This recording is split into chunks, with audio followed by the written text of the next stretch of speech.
Hello বন্ধুরা, তোমরা সবাই কেমন আছো? আবারও চলে আসলাম আরেকটা দারুণ স্বাদের পিঠের রেসিপি নিয়ে। আশা করি আজকের পিঠের রেসিপিটা তোমাদের কাছে খুব ভালো লাগবে। আজকের পিঠেটা অনেকে অনেক নামে জানে।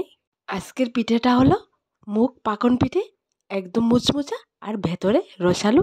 তাহলে চলো আজকের পিঠের রেসিপিটা শুরু করা যাক। প্রথমে নিয়ে নিলাম এক বাটি মুগ ডাল।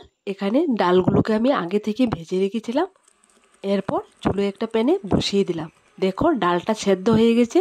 আমি অফ ক্যামেরায় সেদ্ধ করেছি, কারণ ভিডিওটা বড় হয়ে যাবে, তাই। ডালটা সেদ্ধ হওয়ার পর দিয়ে দিলাম এক বাটি শুকনো চালের গুঁড়া। চালের গুঁড়াটা দেওয়ার পর হাতা দিয়ে ভালো করে নেড়ে মিক্সড করে নিলাম।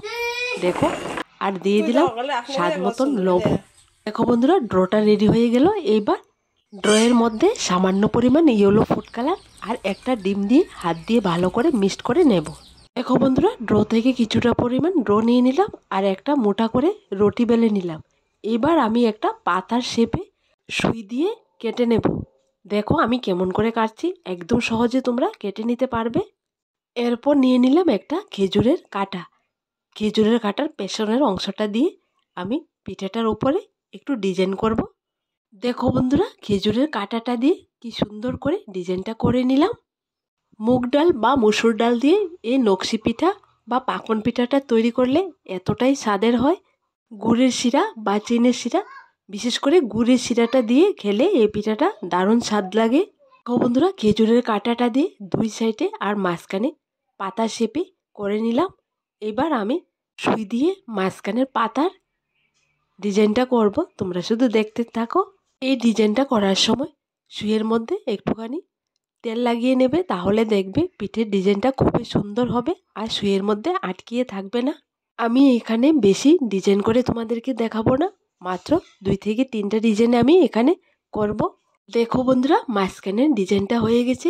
এবার আমি সাইডের ডিজাইনটাও করে নেব।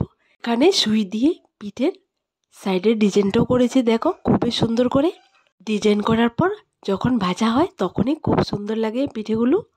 দেখো বন্ধুরা, একই ডিজাইনে আমি আরও কয়েকটা পিঠে বানিয়ে তোমাদেরকে দেখিয়ে দিচ্ছি। মসুর ডাল বা মুগ ডাল দিয়ে এই পিঠের ডোটা যখন রেডি করবে তখন একটু খেয়াল রেখে করতে হবে, কারণ অল্পতে এই ডোটা নরম হয়ে যায়। আমি এই পিঠেগুলোর মধ্যে একটা মাত্র ডিম দিয়েছি। তোমরা বেশি করে ডিম দিয়ে বানাতে পারবে, কারণ ডোটা একটু নরম হয়ে গিয়েছিল। যদি আমি বেশি পরিমাণ ডিম দিই তাহলে আরও নরম হয়ে যাবে, তাহলে সুন্দর করে আমি ডিজাইনটা করতে পারবো না। তাই আমি একটা ডিম দিয়ে পিঠেটা তোমাদেরকে দেখিয়ে দিলাম।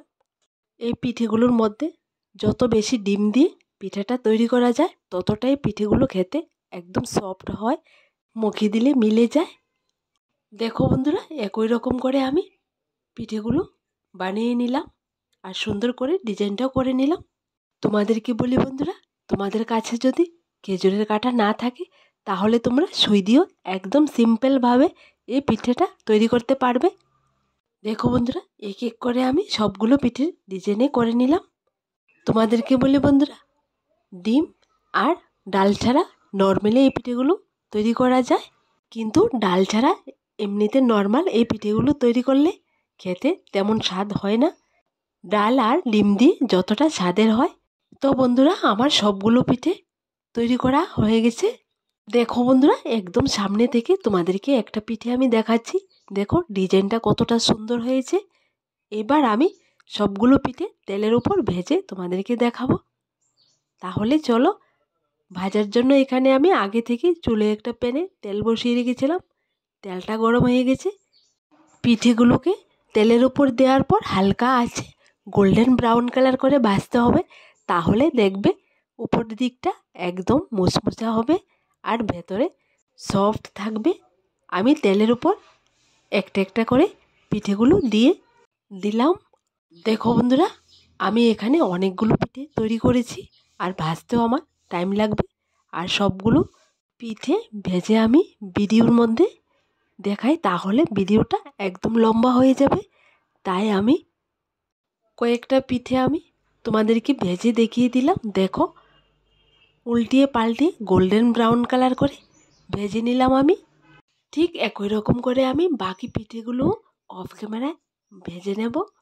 তো বন্ধুরা, তোমাদেরকে বলি, আজকের আমার এই নকশি পিঠা বা পাকন পিঠার রেসিপিটা তোমাদের কাছে কেমন লাগলো ছোট্ট একটা কমেন্টে লিখে জানাবে। দেখো সবগুলো পিঠে ভাজা হয়ে গেছে, একদম মুচমুচা করে ভেজে নিলাম। এবার আমি গুড়ের শিরা করে এর উপর দেব।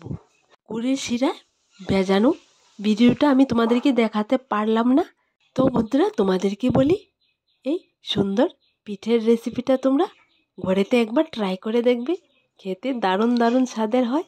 আর আমার দেওয়া রেসিপিগুলো তোমাদের কাছে যদি ভালো লেগে থাকে তাহলে আমার এই ছোট্ট চ্যানেলটাকে লাইক, শেয়ার এবং সাবস্ক্রাইব করে পাশে থাকা বেল বাটনটি অবশ্যই ক্লিক করে রাখবে, যাতে করে আমার দেওয়া নতুন নতুন রেসিপিগুলো সবার প্রথমে তোমাদের কাছে পৌঁছায়। আবার দেখা হবে, সবাই ভালো থেকো।